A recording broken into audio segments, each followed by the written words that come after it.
Good afternoon students. Last लेक्चरला आपण practice set 1.1 मधले काही एक्झाम्पल सॉल्व्ह केले होते.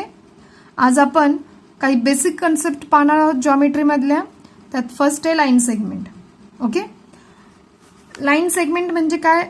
फिगरमध्ये दिसते सर्वांना ए अँड पॉइंट बी, ह्या दोन पॉइंटला जॉईन करणारी लाईन, ह्या लाईनला काय म्हटलं जातं? सेगमेंट. ओके, का तर ह्या लाईनचे काय आहेत? एंड पॉइंट आहेत A and B. Okay, in terms of set म्हणजे आपण जर सेटच्या कन्सेप्टमध्ये बघितलं तर आपल्याला सेगमेंट ए बी काय म्हणता येईल? The union of point A and point B and between A and B मधले पॉइंट्स, ह्या सर्वांची जर आपण युनियन केली तर आपल्याला काय मिळतो? सेगमेंट ए बी मिळतो.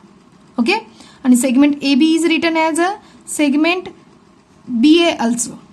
ओके, आता the distance between the end point of a segment is called the length of segment. Okay, म्हणजे पॉइंट ए अँड बी यामधलं जे डिस्टन्स आहे त्यालाच काय म्हणणार आपण? Length of segment A B. Okay, मी इथे दिले बघा, length of A B is equal to काय असतो? Distance between A and B. Okay, length of A B जर आपण 5 कन्सिडर केली तर distance between point A and B सुद्धा किती असणार आहे? 5 असणार. ओके, नेक्स्ट कन्सेप्ट पाहायची आपल्याला रे ए बी. रे म्हणजे काय? एका साईडला काय असतो? एंड पॉइंट आणि दुसऱ्या बाजूला काय असतो? एरो असतो. रे हा ए या पॉइंटला काय होतो? एंड असतो, किंवा आपण म्हणू शकतो की ए हा ह्या रेचा ओरिजिन आहे. ओके, इथून रे काय होतो? स्टार्ट होतो अप टू इन्फिनिटी पर्यंत आपण त्याला काय करू शकतो? एक्सटेंड करू शकतो. Okay, suppose A and B are two distinct points. The union set of all points on segment AB and the point P such as A dash B dash P called ray AB.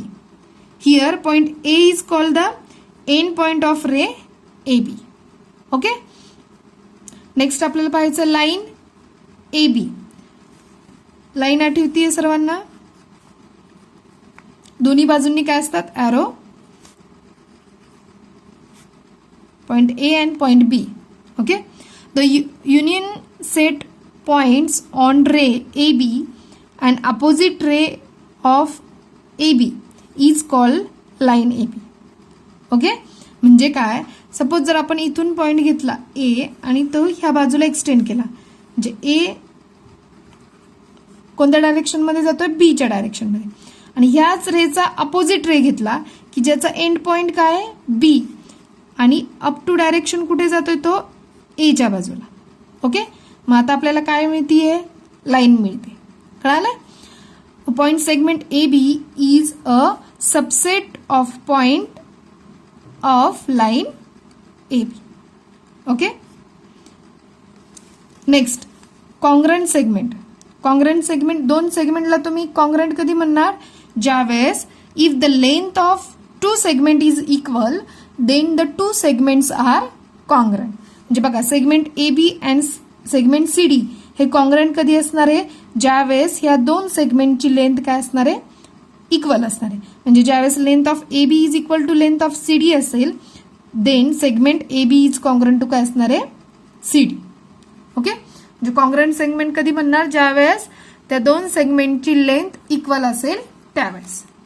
Next बघायचं आपल्याला properties of congruent segment. First property आहे reflexivity.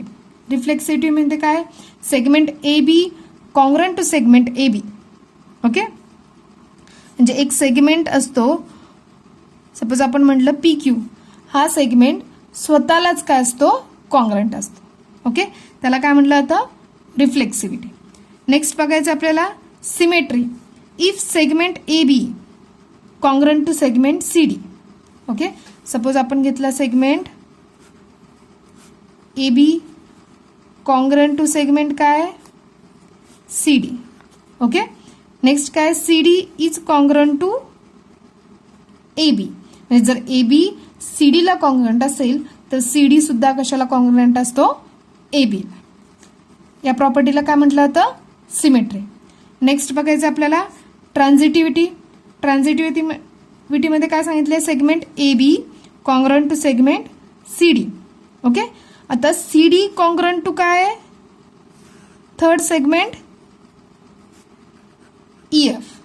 Okay, म्हणजे A B is congruent to C D is congruent to E F, therefore A B is congruent to E F.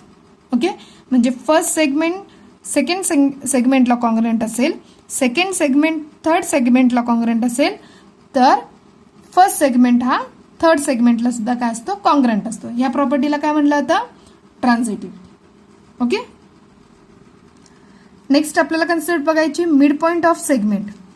If A M B म्हणजेच A dash M dash B and segment A M congruent to segment M B, A M congruent to काय, M B, त्यावेळेस M इज काय असणार आहे, mid point of segment A B.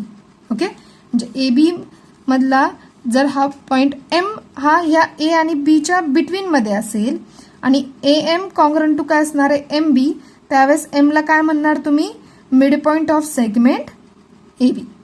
मग every segment has one and only one mid point. Okay, म्हणजे सेगमेंटमध्ये फक्त तुम्हाला एकच मिड पॉइंट मिळतो.